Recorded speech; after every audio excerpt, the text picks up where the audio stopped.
Students, our today's topic is products of combustion.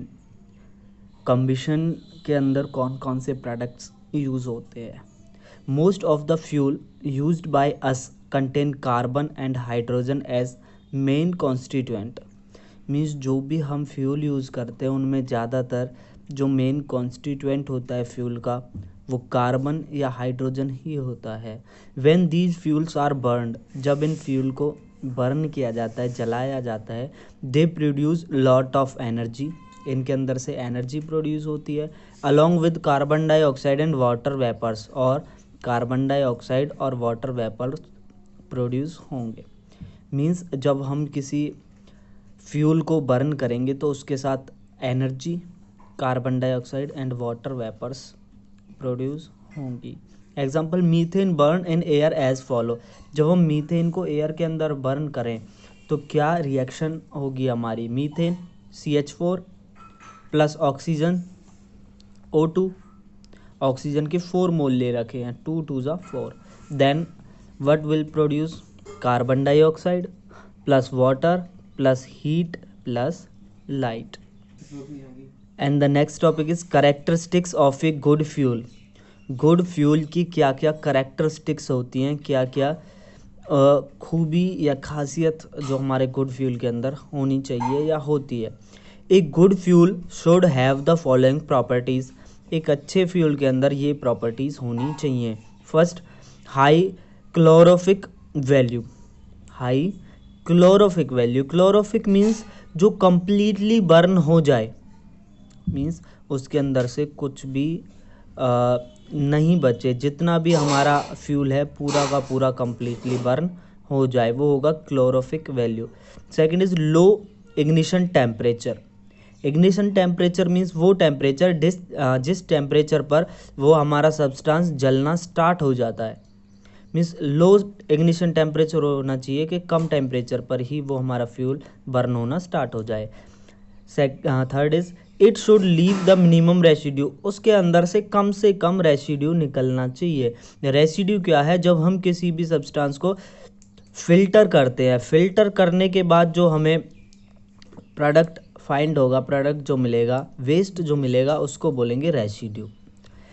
Fourth, it should cause the minimum pollution. उसकी वजह से कम pollution होना चाहिए. It should be easy to transport and store. उसे आराम से ट्रांसपोर्ट और स्टोर किया जा सके. Last is it should be cheap and easily available. जो सस्ता हो और आराम से मिल जाए. The next topic is disadvantages of burning fuel. जब हम फ्यूल को बर्न करते हैं, जलाते हैं, तो उसके डिसएडवांटेजेस क्या क्या हैं, उसके नुकसान क्या हैं. First is burning fossil fuel. Fossil fuel कौन से फ्यूल होंगे, हमारा coal and petroleums are the fossil fuels. Burning fossil fuel produce lot of carbon dioxide which is a green house gas. जब हम कोल और पेट्रोलियम को बर्न करते हैं तो उसके साथ एक लार्ज अमाउंट में कार्बन डाइऑक्साइड रिलीज होती है, जो कि एक ग्रीन हाउस गैस है, जिसकी वजह से हमारा अर्थ का टेम्परेचर इंक्रीज हो रहा है. Second, incomplete combustion leads to release of carbon monoxide which is poisonous. जब हमारा जो फ्यूल है अगर कम्प्लीटली कम्बिशन ना हो, पूरी तरह से ना जले, तो उसकी वजह से कार्बन मोनोऑक्साइड गैस निकलती है, जो एक जहरीली गैस है. Third is burning of petroleum release lead. जब हमारा पेट्रोलियम को बर्न किया जाता है तो उसके अंदर से लैड निकलता है इनटू द एयर, हवा के अंदर, which is very harmful pollutant. Lead जो है बहुत हार्मफुल पॉल्यूटेंट है, और जो कब रिलीज़ होगा, जब हमारा पेट्रोलियम को बर्न किया जाए.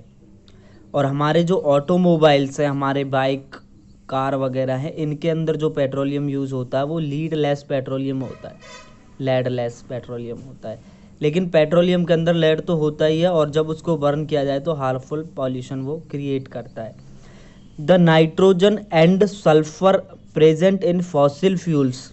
हमारे फॉसिल फ्यूल्स के अंदर जो नाइट्रोजन और सल्फर प्रेजेंट होते हैं, burn to form their oxides, और वो नाइट्रोजन के और सल्फर के ऑक्साइड्स क्रिएट कर देते हैं, which is the cause of rain, acid rain, और जिसकी वजह से हमारी एसिड रेन होती है.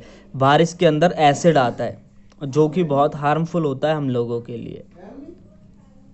ठीक है, कोई अगर आपको क्वेश्चन समझ में नहीं आया है, कोई डाउट है तो आप पूछ सकते हो।